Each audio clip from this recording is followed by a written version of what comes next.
ധന്യ, നിർണായകമായ നിരവധി റിപ്പോർട്ടുകളും അതോടൊപ്പം തന്നെ പല വിധത്തിലുള്ള നിഗൂഢ സിദ്ധാന്തങ്ങളൊക്കെ ഈ സെയ്ഫ് അലി ഖാൻ വിഷയത്തിൽ ഉം, പുറത്തു വരുന്നുണ്ട്. ഉം, ഏതാണ് യഥാർത്ഥത്തിൽ വിശ്വാസയോഗ്യം എന്നതിൽ ജനങ്ങൾക്ക് ഒരു ഒരു കൺഫ്യൂഷൻ ഉണ്ട്. ഉം.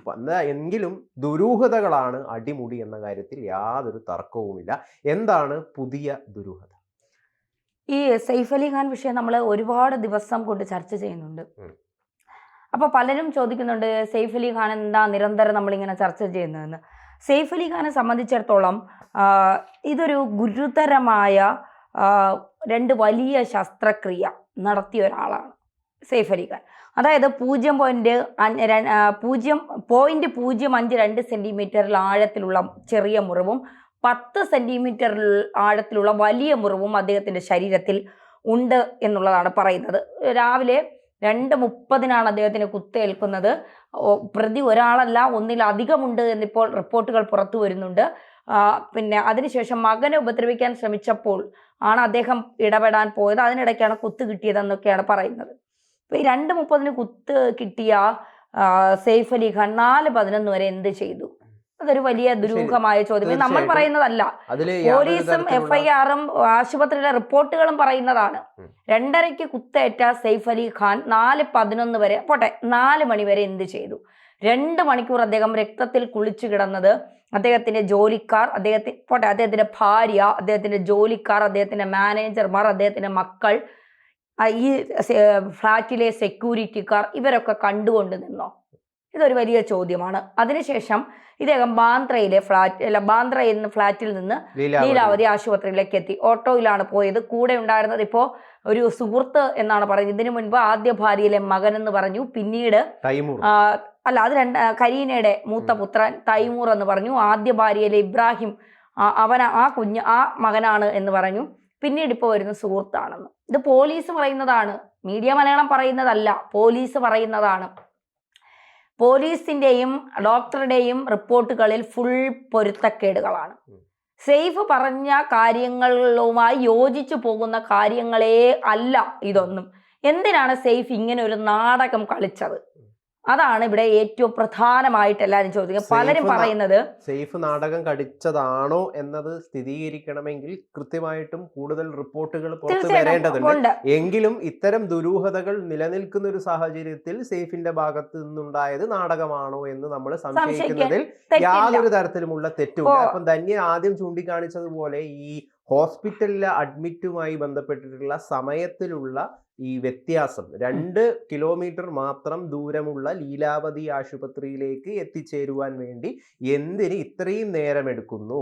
2:30 വീട്ടിൽ നിന്ന് പുറപ്പെട്ട സെയ്ഫ് അലി ഖാൻ, ഓട്ടോയിൽ പുറപ്പെട്ട സെയ്ഫ് അലി ഖാൻ 2 കിലോമീറ്റർ മാത്രം ദൂരമുള്ള ലീല ആശുപത്രിയിൽ ഏതാണ്ട് ഒരു 3 മണിക്ക് അടുത്തെങ്കിലും എത്തേണ്ടതാണ്, അല്ലെങ്കിൽ 2:45, 2:55 അടുത്തെങ്കിലും എത്തേണ്ടതാണ്.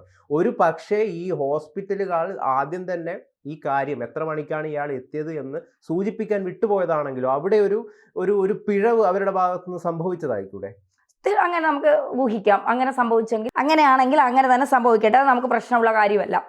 ആദ്യം പറഞ്ഞത് വിജയ് ദാസ് എന്ന് പറയുന്ന ഒരു പ്രതി, ഒരു ഇന്ത്യയിൽ നിന്നുള്ള ഒരു ഹിന്ദുവാണ് സെയ്ഫ് അലി ഖാനെ കുത്തിയതെന്ന്. പിന്നീട് അത് തെളിഞ്ഞു. അപ്പോൾ മാധ്യമങ്ങളൊക്കെ ഇവിടെ ആഘോഷിച്ചു, സംഘിയായ ഒരു ഹിന്ദു സെയ്ഫ് അലി ഖാനെ കുത്തിക്കൊലപ്പെടുത്താൻ ശ്രമം നടത്തി, വലിയ രീതിയിലുള്ള അപകടം സെയ്ഫ് അലി ഖാന് വന്നു, ജീവൻ തന്നെ അപകടത്തിലാകുന്ന രീതിയിലൊക്കെ എന്നൊക്കെ പറഞ്ഞ് ഭയങ്കര വാർത്തകളൊക്കെ കൊടുത്തതിന് ശേഷമാണ് അറിയുന്നത് ബംഗ്ലാദേശിൽ നിന്ന് ഇന്ത്യയിലേക്ക് നുഴഞ്ഞു കയറിയ ഒരു മുസ്ലിം നാമധാരിയായ ഒരാളാണ് സെയ്ഫ് അലി ഖാനെ കുത്തിയത്.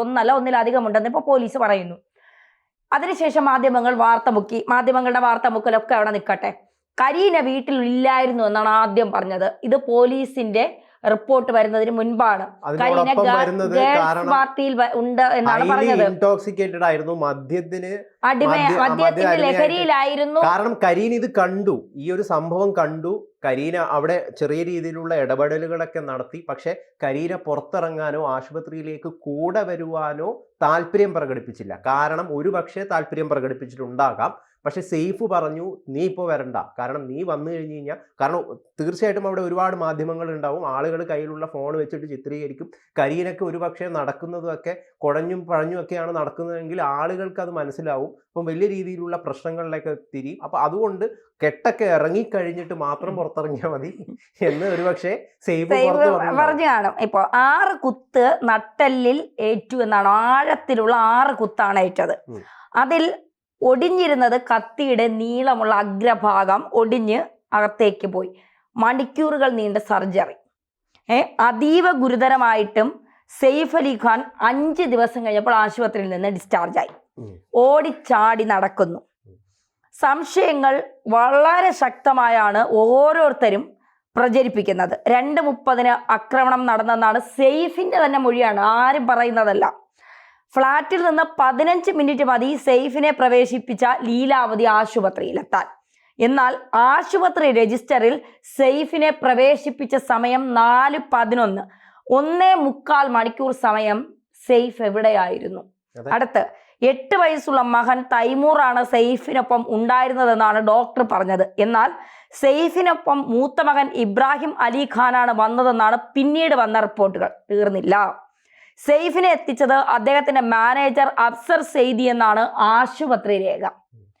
സെയ്ഫിന് മാരകമായ 6 മുറിവുകൾ ഉണ്ടെന്നായിരുന്നു റിപ്പോർട്ടുകൾ. എന്നാൽ ആശുപത്രി രേഖയിലുള്ളത് 5 കുത്തുകൾ. ഇൻഷുറൻസ് തുക സംബന്ധിച്ചും വിവാദം ഉയരുന്നുണ്ട്. ഇതാണ് പ്രധാനപ്പെട്ടത്. പുതിയതായി വന്നത് പുതിയ തട്ടിപ്പ് ഇതാണ്. 35.95 ലക്ഷം രൂപയാണ് സെയ്ഫിന് ആവശ്യപ്പെട്ടത്. 25 ലക്ഷം രൂപ കമ്പനി 3-ാം നാൾ നൽകി.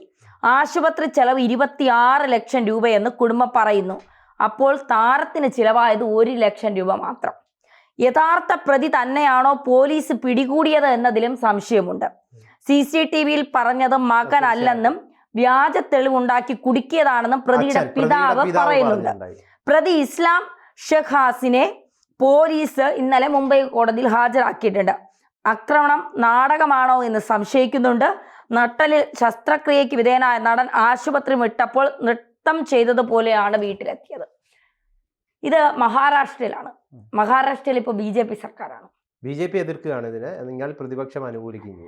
മഹാരാഷ്ട്രയിലെ ഒരു മന്ത്രി പറഞ്ഞത് ബംഗ്ലാദേശുകാരൻ ഒരു വീട്ടിന്റെ ബെഡ്റൂമിൽ വരെ കയറുന്ന തരത്തിലേക്ക് എത്തിയോ, ഇന്ത്യയിലേക്ക് നുഴഞ്ഞു കയറി എന്നാണ് മഹാരാഷ്ട്രയിലെ ഒരു മന്ത്രി പരാമർശം നടത്തിയത്. പ്രതിയായിട്ടുള്ള ഈ ബംഗ്ലാദേശി പൗരനായിട്ടുള്ള ആൾ എങ്ങനെ ഇത്രയും അധികം സുരക്ഷാ സംവിധാനമുള്ള സെയ്ഫിന്റെ വീട്ടിലേക്ക് എങ്ങനെ എത്തി എന്നുള്ളത് തീർച്ചയായിട്ടും പരിശോധിക്കേണ്ടതാണ്. അവിടെ ദുരൂഹതകൾ കൃത്യമായിട്ടുണ്ട്. പക്ഷെ CCTV ക്യാമറയിലുള്ള ദൃശ്യം, ഇയാളെ പിടികൂടിയ പ്രതിയുമായിട്ട് സാമ്യതയില്ലാത്ത ദൃശ്യമാണ് നിലവിലുള്ളത്.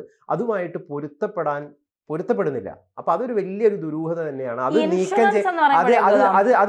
ചെയ്യണം. അത് ആരാണ്, അത് എന്തുകൊണ്ട് സംഭവിക്കുന്നു? ഈ പ്രതിയും CCTVയിലെ പ്രതിയും തമ്മിലുള്ള പൊരുത്തമില്ലായ്മ എങ്ങനെ സംഭവിക്കുന്നു എന്നുള്ളത് ആ ഒരു ദുരൂഹത പരിഹരിക്കപ്പെടുമ്പോഴാണ് ഈ കേസിന്റെ വലിയൊരു ലോകത്തിലേക്ക് കൂടുതൽ കടക്കാൻ വേണ്ടിയിട്ട് സാധിക്കുള്ളൂ എന്നാണ് നമുക്ക് ഇപ്പം മനസ്സിലാക്കാൻ വേണ്ടി സാധിക്കുന്നത്. ഞാനൊരു കാര്യം ചോട്ടെ, ഇൻഷുറൻസ് തുകയുമായി ബന്ധപ്പെട്ട തട്ടിപ്പാണെങ്കിൽ ഒരു 10 കോടി ഇൻഷുറൻസ് നമുക്ക് സമ്മതിക്കാം. സെയ്ഫ് അലി ഖാനെ പോലെ ഒരു വർഷം 3.5 കോടി, ഒരു മാസം 30 കോടിയും ഒരു മാസം 3.5 കോടിയുമാണ് അദ്ദേഹത്തിന് കിട്ടുന്നതെന്നാണ് പറയുന്നത്. സിനിമയുമായി ബന്ധപ്പെട്ടും മറ്റു പല അദ്ദേഹത്തിന്റെ ബിസിനസ്സുകളുമായി ബന്ധപ്പെട്ട്. അപ്പൊ ഈ ഒരു മാസം 3.5 കോടി രൂപ കയ്യിൽ കിട്ടുന്ന ഒരു മനുഷ്യന് 35 ലക്ഷം രൂപയുടെ ഇൻഷുറൻസ് തട്ടിപ്പ് നടത്തേണ്ടതിന്റെ ആവശ്യകത എന്താണെന്നുള്ളൊരു വലിയ ചോദ്യം അവിടെ ഉയർന്നു നിൽക്കുന്നത്. അപ്പൊ ഇതൊന്നുമല്ല, ഇതൊക്കെ സംഭവം വഴിതിരിച്ചു വിടാനുള്ള വെറും നാടകങ്ങൾ മാത്രമാണ്. സെയ്ഫ് അലി ഖാൻ എന്തോ ഉദ്ദേശിച്ചിട്ടുണ്ട്.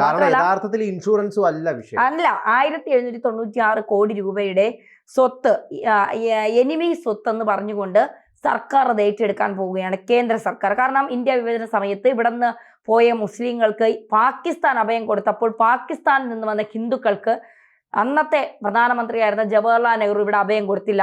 ആ സമയത്ത് ഇവിടെ നിന്ന് മുസ്ലിങ്ങൾ ഉപേക്ഷിച്ചു പോയ വസ്തുവകകൾ വഖഫ് എന്ന് പറയുന്ന ഒരു ബോർഡ് ഉണ്ടാക്കി അതിൻ്റെ കീഴിൽ സംരക്ഷിക്കാനാണ് ജവഹർലാൽ നെഹ്റു ശ്രമിച്ചത്. അദ്ദേഹം ഹിന്ദുക്കളെ സംരക്ഷിച്ചില്ല. അങ്ങനെ ഇവിടെ നിന്ന് പോയ ആൾക്കാരാണ് സൽമാൻ ഖാന്റെ കുടുംബക്കാർ. അപ്പോൾ തീർച്ചയായിട്ടും സൽമാൻ ഖാന്റെ പട്ടൗഡിയിലെ മധ്യപ്രദേശിലെ അദ്ദേഹത്തിന്റെ കുടുംബ സ്വത്ത് ഉൾപ്പെടെ ഇത് എന്താ പറയുക, എനിമി പ്രോപ്പർട്ടിയാണ്. ഈ എനിമി പ്രോപ്പർട്ടി കേന്ദ്രം ഏറ്റെടുക്കാൻ തീരുമാനിച്ചു. ഇദ്ദേഹം സുപ്രീം കോടതിയിലൊക്കെ ഹർജി നൽകി. ഹർജി സുപ്രീം കോടതി തള്ളി. നിങ്ങൾ അമിത്ഷായുമായി സംസാരിക്കൂ, അമിത്ഷാ കാര്യങ്ങൾ കേന്ദ്ര ആഭ്യന്തര വകുപ്പിന്റെ കയ്യിലാണ് ഇപ്പോൾ ഈ വിഷയം ഇരിക്കുന്നത്. അപ്പൊ ആഭ്യന്തരമന്ത്രി അമിത്ഷാ വേണം ഇനി ഈ കാര്യങ്ങൾ തീരുമാനിക്കാൻ എന്നുള്ളത്. അപ്പോൾ ഇതുമായി ബന്ധപ്പെട്ട് ഇദ്ദേഹം എന്തെങ്കിലും സഹതാപ നാടകം ഉണ്ടാക്കാനായി കളിച്ചതാണോ? ഇല്ലെങ്കിൽ സെയ്ഫും കരീനയും കൂടി എന്തെങ്കിലും സ്വരച്ചേർച്ചകൾ ഉണ്ടായി മദ്യലഹരിയിലായിരുന്ന കരീന സെയ്ഫിനെ കുത്തിയതാണോ? ചോദ്യം അവിടെ വെച്ച് നമുക്ക്. പക്ഷേ കൃത്യമായിട്ടും ഈ CCTV ഒരു പ്രതി ഉണ്ട്. ഈ പ്രതി വിശദീകരിക്കുന്നത് താൻ വന്നിരിക്കുന്നത് ദാരിദ്ര്യം മൂലമാണ്. നിരവധി തവണ ബോംബെയിലെ തെരുവുകളിൽ കടകളിൽ ജോലി ചെയ്തു, ശമ്പളം കിട്ടിയില്ല. അതിൻ്റെ ഏറ്റവും അവസാനത്തെ ഒരു ഭാഗമായിട്ടാണ് മോഷണം തൊഴിലായി സ്വീകരിച്ചത്. ജീവിക്കണമല്ലോ, അങ്ങനെ ഞാൻ ഇവിടെ പക്ഷെ എങ്ങനെ ഇയാൾ ഇവിടെ കയറി?